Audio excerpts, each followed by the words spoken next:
अचानक घर में डकैती पड़ी और हमारे फादर नहीं रहे। आज भी ऐसा लगता है जैसे कल परसों की थी, बातें ज़रूर लगती हैं लेकिन एक कई दशक बीत गए भैया उन बातों को। मैं बात कर रही हूँ 88 89 की। एक चांस की बात, उसकी फाइट मेरे साथ ही पड़ गई। अच्छा। मैं एरिना में गई और मैंने तो भैया 3 ही किक चलाई। एक से उधर इधर मुंह टूटता चला गया, दूसरे नाक टूटती चली गई, तीसरा इसे तो वो जो रेफरी थे वो भागे और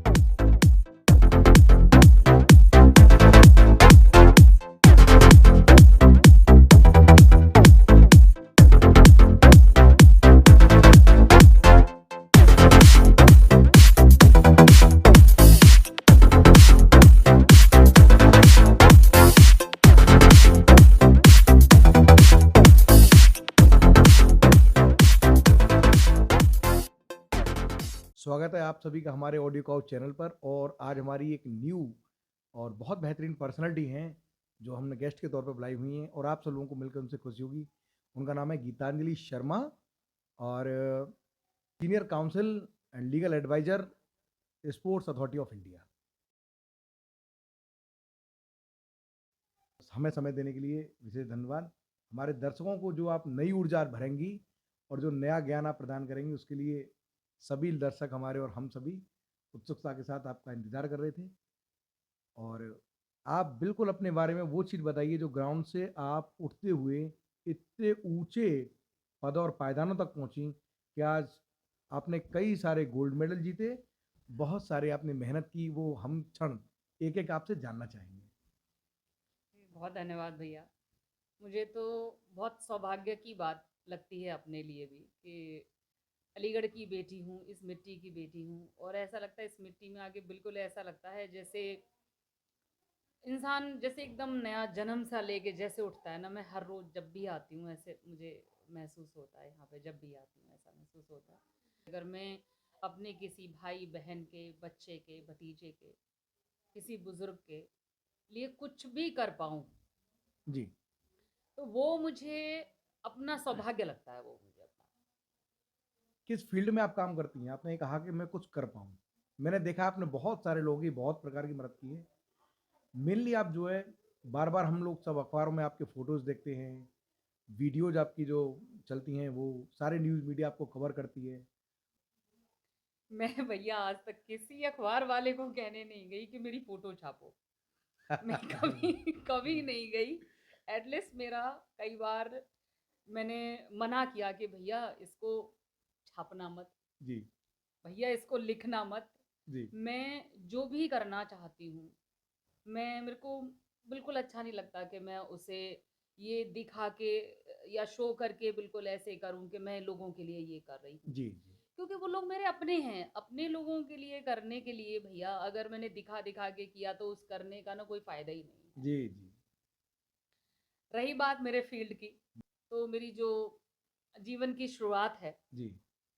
तो भैया पहले तो आप जानते हो मेरे तो मैं तो भैया 70s के दशक की हूँ। जी। जी। तो मेरे ज़माने में तो भैया प्राइमरी स्कूल हुआ करते थे जी। और बहुत गिने चुने जो है कॉन्वेंट स्कूल हुआ करते थे, अंग्रेजी स्कूल जिनको बोलते हैं हम। जी। तो उनमें से जो मैं भी एक बाई चांस भैया, जी। वैसे तो मेरे ज़माने में लड़कियों को भी कौन पढ़ाता था उस वक्त, तो हम्म। बहुत कम लोग थे। लेकिन मैं फिर लौट के वहीं पहुंचूंगी कि बहुत सौभाग्यशाली हूँ, ऐसे परिवार में जन्म लिया जिस परिवार की सोच ऐसी थी कि नहीं बेटा बेटी एक समान है। तो कॉन्वेंट स्कूल में पढ़ी। जी। हालांकि मेरे 4 भाई हैं और वो चारों भाई सरकारी स्कूल से पढ़े हैं। और मतलब बचपन में जैसे मेरे पिताजी टीचर रहे, जी। तो उनका जैसे अम्मा पिताजी में कभी कोई झगड़ा नहीं हो जाया करता, बिल्कुल। है ना। तो घर घर की वो कहानी। झगड़ा क्या होता था वो बताऊंगी भैया मैं। तो जैसे मेरे 4 भाई सरकारी स्कूल, उनके बड़े खर्चे कम थे। सरकारी स्कूल के तो खर्चे ही क्या होते थे, 4 किताबें, जी। ड्रेस होती नहीं थी, जी। है ना। और भैया कॉन्वेंट में तो अंग्रेजी स्कूल की किताबों का बस्ता बड़ा भारी, जी। ड्रेस भी होती थी भैया, जी। टाई भी होती थी, हाँ। और कुछ ना कुछ भैया फिर एक्सपेंसिव भी होते थे। जी। तो हमारी मदर कहती थी कि जितने मेरे 4 उनका बच्चों का खर्चा है, इतने अकेली तुम्हारी इस बेटी का खर्चा है। हम्म, तो और कहते हैं कि ना, तो मेरे पापा जो थे वो एक ही बात कहते थे कि ये देख लेना, तुम्हारे चारों बेटों से ज्यादा मेरी प्रिंसेस जो है दुनिया में नाम करेगी। अब मैं ग्रेट। ये नहीं समझ पाई आज तक, हालांकि जो मेरे पिताजी बचपन में ही नहीं रहे थे, तो पर मैं आज तक ये नहीं समझ पाई कि वो भविष्यवाणी करते थे या उनको इस बात का एहसास था। वो कहते हैं ना कि पूत के पाँव पालने में दिख जाते हैं। जरूर उन्होंने हम्म। कुछ ऐसा आपके अंदर देखा और उनकी जो फीलिंग आपसे रही वो वाकई में बहुत महान। नहीं, 70s के दशक का होने के बाद, और उस समय देखो साक्षरता नहीं थी महिलाओं के लिए इतना, फिर भी उसके बाद भी दीदी इतनी पढ़ के सुप्रीम कोर्ट की मतलब वरिष्ठ अधिवक्ता बनी, जी। है ना। तो ये अपने आप में एक अचीवमेंट्स है। और फिर देखो कि गेम्स में भी इनका, दीदी का बहुत नाम रहा, है ना। दीदी ने टाई अभी भी चल कमांडो, रहा है गोल्ड। अभी मुझे जहाँ तक मालूम है, शायद मैं गलत नहीं हूँ, तो हमारी लास्ट टाइम जब मुलाकात हुई थी वो भी आप पावर लिफ्टिंग में गोल्ड मेडल लेके आई थी। अरे भैया, उसका तो इतना अजीब किस्सा है कि हम्म, आपको सुनोगे तो मतलब कहोगे कि नहीं नहीं। और सच में बताऊं, मुझे भी ऐसा लगता है, आंखें बंद कर दो तो मेरे को लगता है ऐसी मजाक है ये, जी जी। लेकिन वो बड़ा एक हकीकत है पावर लिफ्टिंग में। पावर लिफ्टिंग में, जो कि मैंने सिर्फ टेक्निक जानती थी। जी मैंने प्रैक्टिस उसकी बहुत ज़्यादा कभी नहीं की, जी लेकिन टेक्निक जानती थी। जी मतलब हम लोग टीम के साथ गई थी, जी और वहाँ टीम में जैसे कनाडा से, अमेरिका से, यूएई से आई हुई थी लड़कियां। तो उन्होंने ना बस एक शब्द चिढ़ा दिया। जी जो अमेरिकन थी थोड़ी सी ज़्यादा बोल्ड थी, और उसने चिढ़ा दिया, कहती हैं कि ना भाई, जैसे भाई 50+ जी जी जी मास्टर्स में थी मैं। तो उन्होंने चिढ़ा दिया कि अरे, वहाँ 50+ आते आते तो इंडियन लड़कियाँ जो है भाई एक ही काम करती हैं, बच्चे खिलाना और बुढ़ी हो जाती हैं। जी। तो हाँ, इन ये क्या ही इनके, तो हम लोग हैं प्लेयर देखो पावर लिफ्टिंग। और वाकई हमारे यहाँ पावर लिफ्टिंग की लड़कियां अब आने लगी हैं भैया, मास्टर्स में तो है ही नहीं हमारे यहाँ। जी जी जी। तो जो टीम गई थी, वो टीम ने मुझे भी चढ़ा दिया भैया। चढ़ाया कैसे, कह रहे दीदी बेइज्जती हो गई। हमने कहा, भैया क्या हो गया?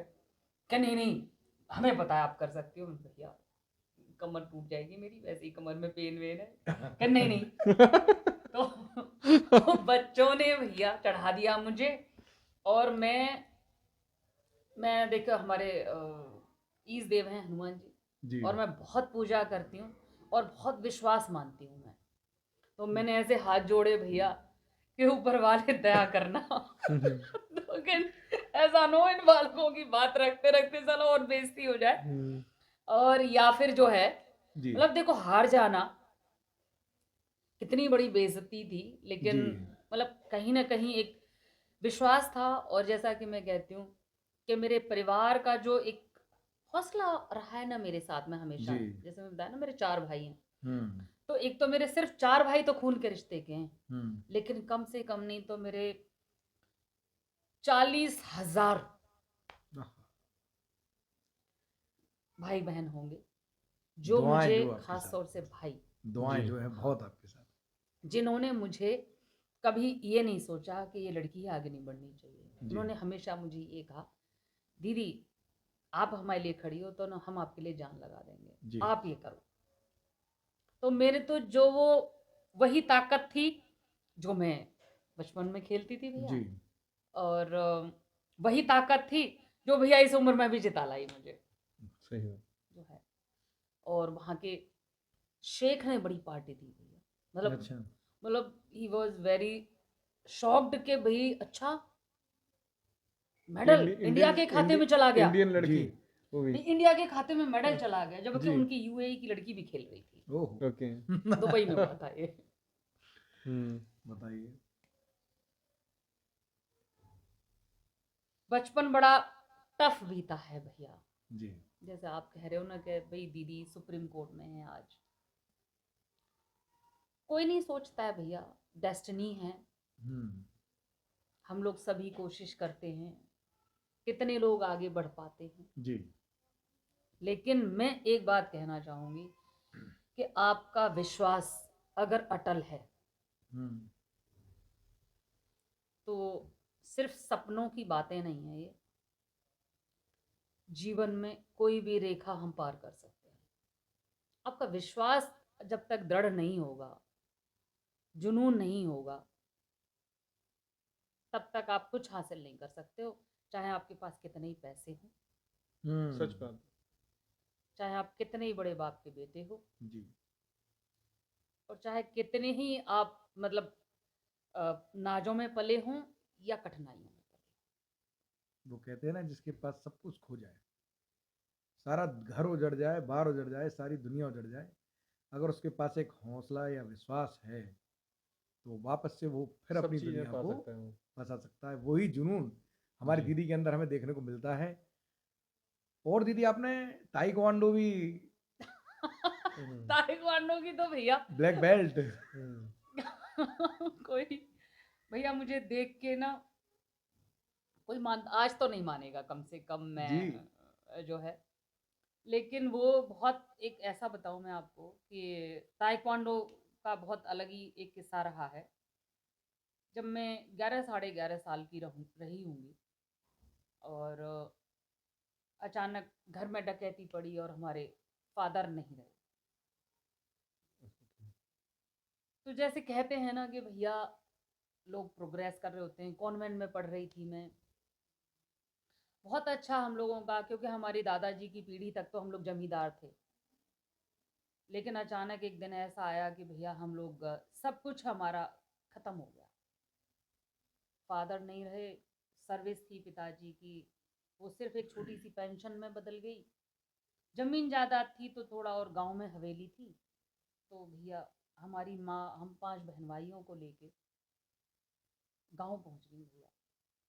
शहर से गांव पहुंच गए। शहर से गांव पहुंचे भैया। लोग गांव से शहर आते हैं और हम लोग शहर से गांव गए। शहर से गाँव।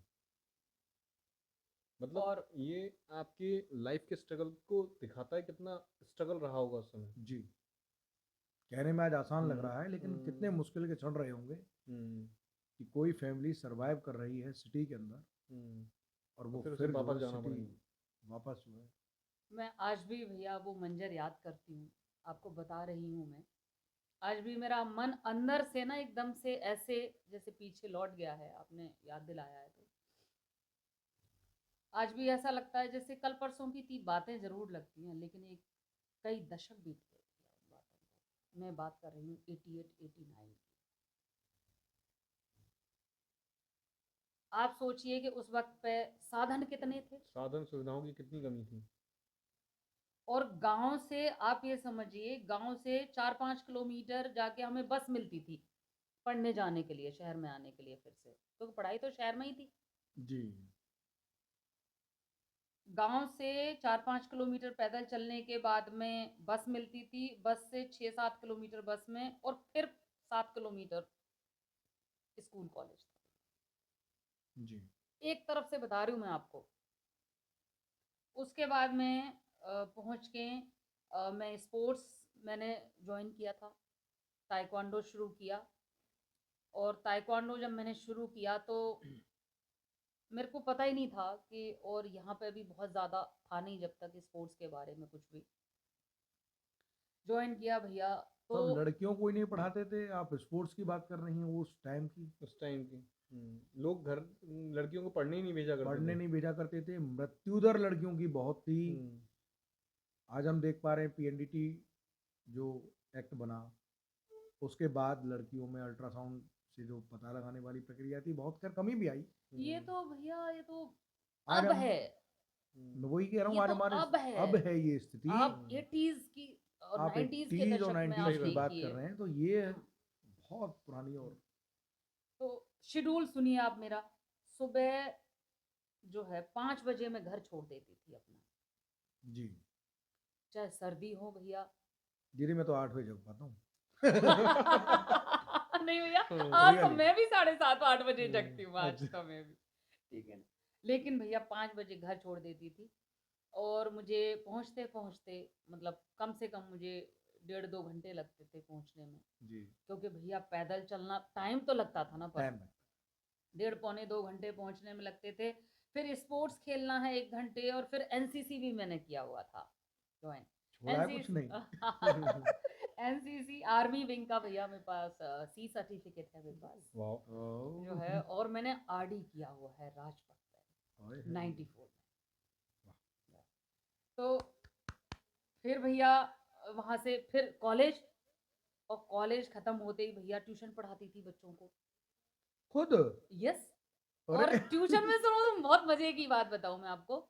मेरी ही क्लास के लड़कियों को ट्यूशन पढ़ाती थी मैं, उनके मतलब नोट्स सेम बनाती थी। क्लासेस। भैया फादर नहीं रहे थे, जी, पैसे का भी हालाँकि फादर बहुत पैसे-वैसे छोड़ गए थे, ऐसा नहीं है। लेकिन मुझे ऐसा लगता था कि मैं बड़ी हूँ, मैं कॉन्वेंट से पढ़ी हूँ, जी। तो मैं अगर आज की डेट में अपना खर्चा भी खुद नहीं उठा सकती हूँ, तो भैया फिर तो मेरी पढ़ाई-लिखाई जो मेरे फादर ने करवाई वो बेकार है। ये आपकी एक सोच थी, जहाँ तक कि आप पहुँचना चाह रहे थे। इतनी ज़िद्दी थी भैया मैं फ़ादर के सामने कि यूँ कह दिया ना कि ये चीज़ मुझे चाहिए। जी, तो जैसे हम लोग आज देखो रेमंड के और कितने ब्रांडेड कपड़े पहनते जी। हैं, आज हुँ, पहनते हैं। आज पहनते लेकिन मैं उस वक़्त भी भैया मैं आपको बताऊँ 87 की बात है कि मेरे को एक कपड़ा पसंद आया। एक ना शॉप थी पत्थर बाज़ार में, जो ब्रांडेड शॉप हुआ करती थी। मुझे नाम भूल गई हूँ मैं उसका। अच्छा। हाँ, तो मेरे कपड़ा भैया ₹50 मीटर का कपड़ा जो अरे! 50 मीटर में तो पूरे परिवार के कपड़े बन जाया करते थे भैया। जो है 50 में रुपए मीटर के कपड़े पे मैं हाथ रखती थी उस वक़्त भी, पापा मुझे ये चाहिए। तो जो मैं बता रही थी ना अम्मा, मदर जी। हमारी मदर को हम अम्मा बोलते हैं, वो ऐसे ही थोड़ी गुस्सा करती थी। हुँ। कि मैं अच्छा मेरे फादर मैंने हाथ रखा नहीं, हाँ बेटा। कभी भी उन्होंने ये नहीं कहा कि ना बेटा। वैसे बहुत स्ट्रिक्ट थे। जी, 9th क्लास में जब मैं एडमिशन लेने के लिए गई, तो मैंने अपने टॉप किया मैंने 9th में। जी, तो मतलब पहले से पता था, उन्होंने कहा था प्रिंसिपल ने कि मैं अपने पिताजी को बुला के लेके आऊँ। जी। थोड़ा अंदाज़ा था, हुँ, बता भी दिया था, हिंट भी कर दिया था उन्होंने।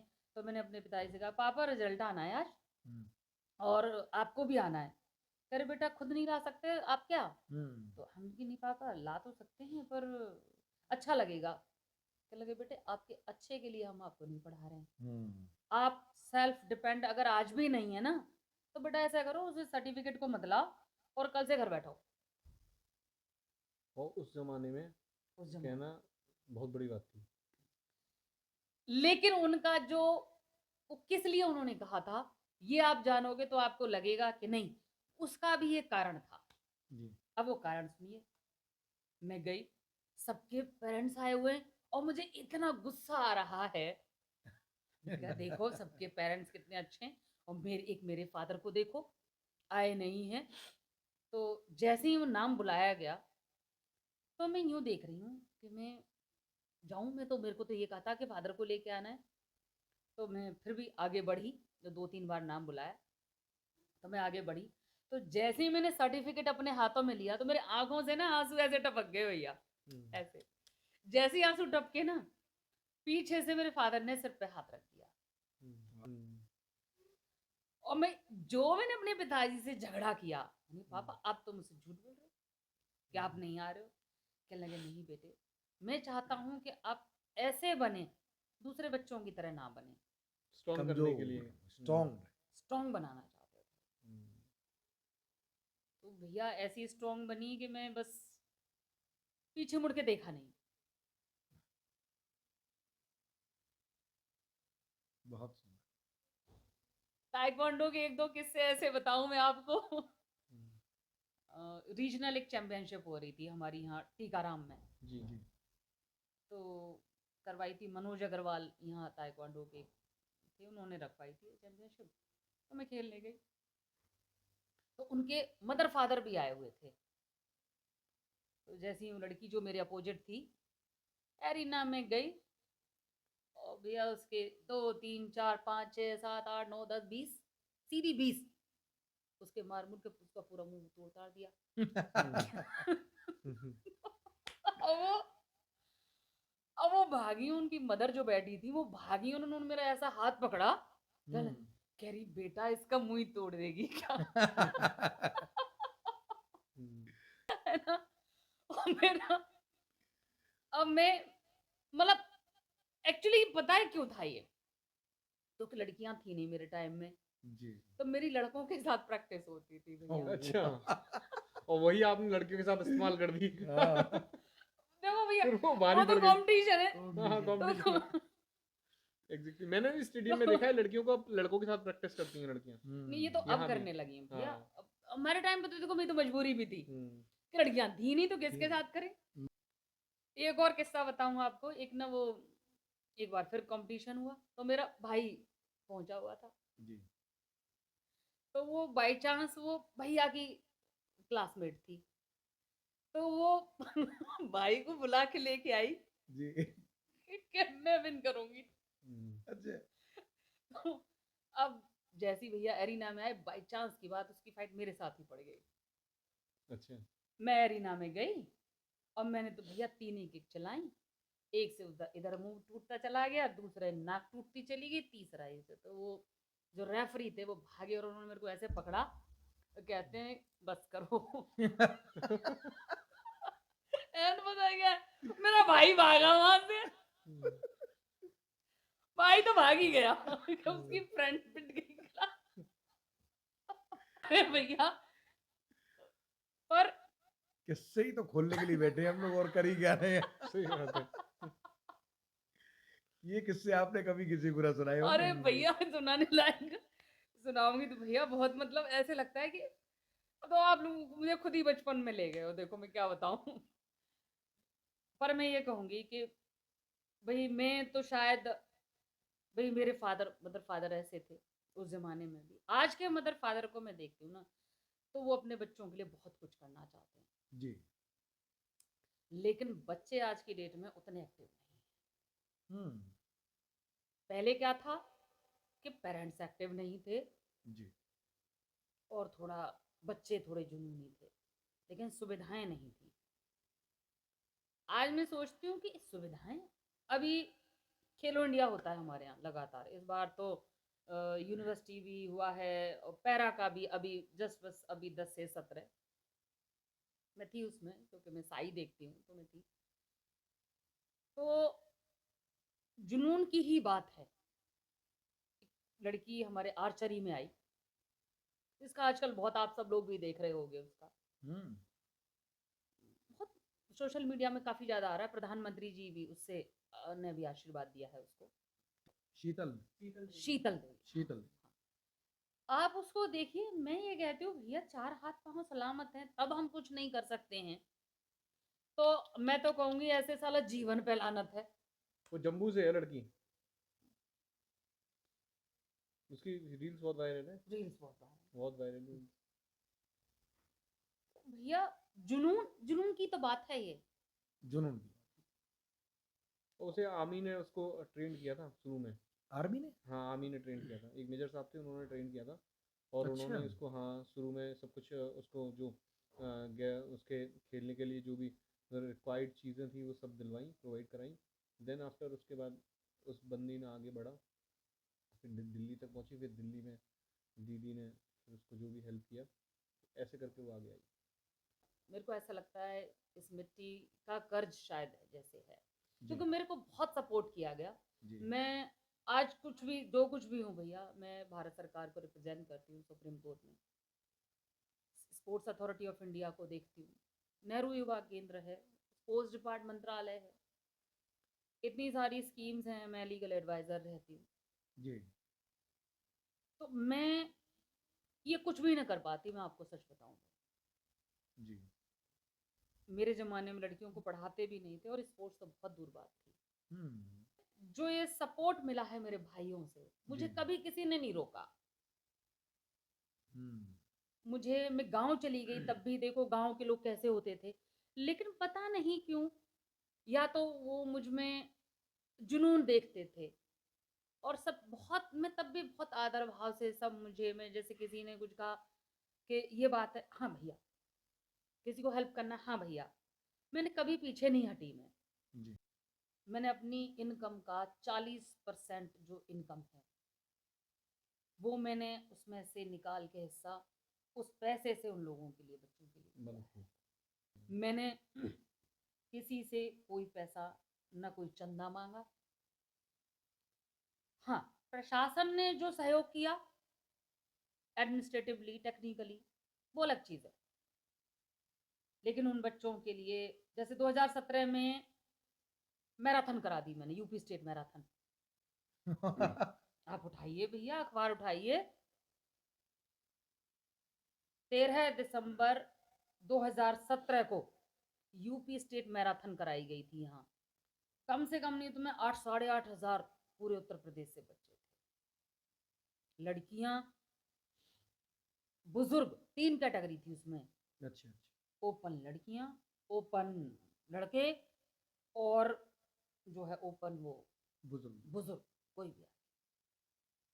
और मुझे सबसे ज्यादा खुशी आप सोचो किससे मिली होगी, कि उन सब में फर्स्ट आने वाला सबसे पहला बुजुर्ग, जी। बच्चों से भी ज्यादा जिसका टाइमिंग कम था, 81 साल का बुजुर्ग। बाप वाह। रे। मतलब मैं, आप सोच के देखो, तस्वीरें हैं, कभी मौका मिलेगा शेयर करेंगे। जी। वाह।